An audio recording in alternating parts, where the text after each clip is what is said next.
আসসালামু আলাইকুম। কি অবস্থা আপনাদের সবার? আজকে অতি দুঃখে একটা কথা বলতে চাই, আপনাদের সাথে শেয়ার করতে চাই। এই দেখেন, আমাদের সাইদি সাহেব ছিল, তারে তিলে তিলে তোরা মেরে ফেলেছিস।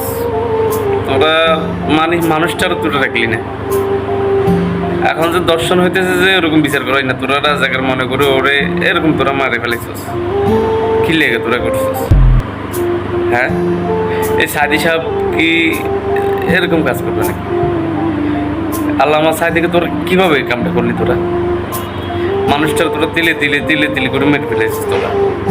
তো এখন তো দর্শন হইতেছে, এটার বিচার কে করবে? এখন দর্শনটা তো হইতেছে কাল কেনা পরশু দিন মনে হয়, আর 2-3 দিন আগে নবীনগর একটা হিন্দু ফ্যামিলিতে যাই তোরা দর্শন করছিস। তার স্বামীরে রাখি তোরা দর্শন করো। কেন তোরা এরকম কেন করবি? হ্যাঁ, আর যে এই সরকার এলে এটা করবো, সরকার এলে এটা করবো, কোনো সরকারের তো দর্শনকালে বিচার করে না। আমরা চাই যে দর্শনকালে বিচার হোক। যে যে দর্শন করছে তারে শুক্রবার দিন মসজিদের সামনে জুমার নামাজের পরে তার গলা পালাইতে হবে দর্শনকারী। এই ছাড়া আর কোনো মানে দর্শনকারী সুযোগ দিত না। আপনি যদি যদি নিলেন, এরেজ করলেন, এরেজ করে 1 মাস রাখি যা বাদে যাবেন করে ফেলেছি, তো করবো অসুবিধা কি? এটা এত কোনো ব্যাপার নেই। যখন আপনি একটারে যখন মসজিদের সামনে নিয়ে শুক্রবার দিন জুমার নামাজের পরে যদি আপনি গদ্দানা পালে দেন, দেখবেন দর্শনকারী আর থাকবে না। দর্শনকারীর নাম সব নিশানা সব মসজিদ যাবে। আপনারা এরকম করেন, এরকম শাস্তি দেন যে হোক, দর্শন যে করবে তারা এরকম শাস্তি দিতে হবে। দর্শন করা যাবে না। আমাদের দেশের ভিতরে দর্শনকারী বেশি, মানে 99% দর্শনকারী। কেউ উপবাসে থাকে, তারা দর্শন করতেছে, তারা সাদা দিতেছে, তার জন্য তারে দর্শন করতে হবে। আর নাহলে তারা অথবা হুমকি দিবে, সাদাবাজি করবে, এরকম কেন? আমাদের দেশ, আমরা স্বাধীনভাবে চলি, আমরা স্বাধীন মতো চলবো। আমাদের স্বাধীন দেশ, আমাদের বালা বালা আলামারা তোমরা মারি ফেলেছো। কেন করতেছো এরকম তোরা? আমার কথা হচ্ছে সেটা না। আমার কথা হচ্ছে যে যেটা করতে হবে যে আমরা সবাই যে মুসলিম কান্ট্রিতে আছি, আমাদের বাংলাদেশের ভিতরে 99% মুসলিম, 10% হিন্দু। তো আপনারা যে হিন্দু মেয়েটারা যে এরকম করে যে দর্শন করলেন, তো তাহলে আর ওই ইন্ডিয়ার বাংলাদেশ পার্থক্য রয়েছে কি? ইন্ডিয়ার এখন মনে করবে যে কি আমাদের হিন্দু জাতিকে বাংলাদেশে দর্শন করা হইতেছে। লজ্জাজনক বিষয়, অনেক লজ্জাজনক বিষয়। তো অথবা আমার ভিডিও কারো থেকে ভালো লাগতে না পারে, কিন্তু আমি যেটা কথা বলতেছি এগুলো নিগেল কথা বলতেছি, ঠিক আছে?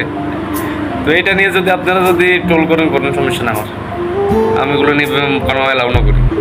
আমি মুসলিম, আমরা চাইছি শান্তি, আমরা চাইছি কোনো দর্শন না হবে, যে আমাদের আলেমরে যে কেউ যে কোনো ইয়ে যেন করে।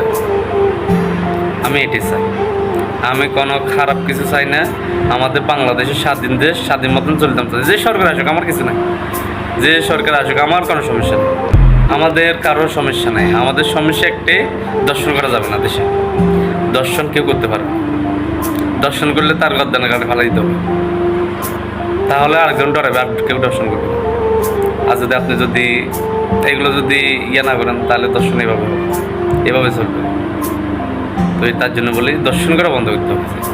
যে দর্শন করবে তার গদ্দানা কাটে ফেলাই দিলে তাহলে শেষ। আরেকজনের ডরে আর কিছু করবে না। কেন তোরা পারস ভাই? তোর মা আছে না, তোর বোন আছে না? ভাই শোন, তোরা এত করে শ্বাস পর্যায়ে একটা কথা বলি, নিজের বোনেলা বাঘ না, ওই অন্য বোনেলা বাঘ। আর নিজের বোনেলা বাঘ হইবে, আর অন্য বোনেলাই হিংসু পানি হবি, ওরকম দরকার নেই। সবার জন্য একই সমানভাবে চলতে হবে। তুই অথবা আমার কথা কারো কাছে ভালো লাগে না, আমার ভিডিওতে লাইক কোনো আসে সমস্যা নেই, ওগুলো নিয়ে আমি কোনো অ্যালাউ না করি, ঠিক আছে? আমার ভিডিওতে লাইক আসবে না আসবে, নো প্রবলেম। আমি এই ভিডিও দিয়ে বাদ খাবো না। আমি অত মাঝে মধ্যে কষ্ট দিই মানুষকে, শেয়ার করবে বলি যে আমি যে কথাগুলো বলি ওগুলো যে আমাদের এই যুবক সমাজে যারা সবাই যে দর্শনকারী পড়েছে, যে মানে ইয়ে করতে পারে, এগিয়ে আসতে পারে, যে আমাদের মতন যুবক বলে যে দর্শনকারীর পরে যদি ইয়ে করে তাহলে এটাকে এই দেখেন। তো এই আর কি করার, তো ঠিক আছে, আমার মানে মুখে তো কথা আসে না, মানে ফেসবুকে ইউটিউবে যেখানে ঢুকি এখানে এই অবস্থা, দর্শন দর্শন দর্শন। এত দর্শন করলে কি দিব? শালারা বাঞ্ছ দখল দর্শন কেন করস বাঞ্ছ?